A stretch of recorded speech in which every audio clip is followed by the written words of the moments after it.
भारतीय सेना में 40 साल सेवा देने के बाद करगिल के जंग के दो बड़े हीरोज को आज रिटायर कर दिया गया।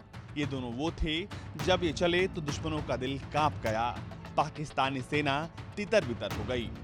हम बात कर रहे हैं सेना में लंबे समय तक सेवा दे चुके 130 mm और 160 mm टेम्पोला मोटार तोपों की।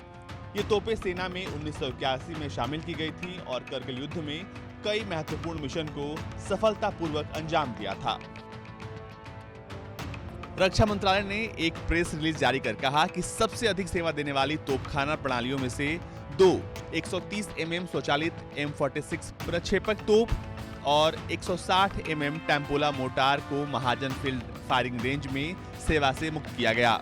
इसके लिए एक खास तरह के समारोह का आयोजन भी किया गया, जिसमें सेना के कई बड़े अधिकारी मौजूद रहे।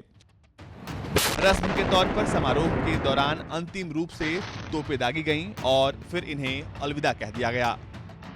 जारी प्रेस रिलीज में कहा गया है कि 130 mm प्रक्षेपक तोप की रेंज 27 किलोमीटर से अधिक है और ये दो वर्तमान हथियार प्रणालियों विजयंत टैंक और 130 mm M46 तोपों का सफल विलय है। ये संकर प्लेटफॉर्म मोबाइल आर्टिलरी गन प्रणाली की जरूरत के लिए था, ताकि 1965 और 1971 के युद्धों के बाद पश्चिमी सीमाओं पर स्ट्राइक फॉर्मेशन की सहायता की जा सके। ये तोपें सेना में साल 1981 में शामिल की गई थीं और अनेक कार्रवाइयों के दौरान इन्होंने सफलतापूर्वक दुश्मनों को धूल चटाया था। जबकि 160 mm टेम्पोला मोटार की रेंज 9.6 किलोमीटर है और इसे चीन के साथ 1962 की लड़ाई के बाद शामिल किया गया, ताकि उत्तरी सीमाओं के ऊंचे शिखर को निर्बाध करने के लिए हथियार प्रणाली की आवश्यकता को पूरा किया जा सके।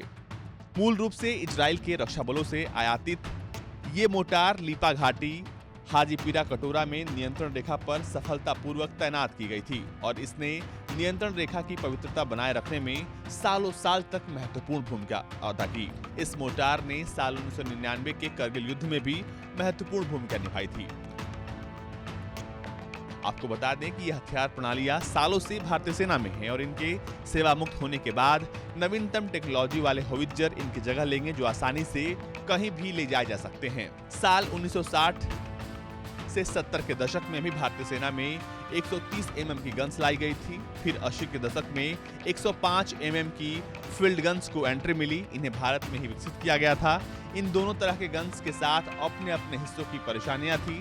130 mm गन्स में पहाड़ों पर फायरिंग करने की क्षमता नहीं थी, जबकि 105 mm गन्स का रेंज बहुत कम था। लेकिन अब नवीनतम टेक्नोलॉजी इन तमाम कमियों को दूर करेगी।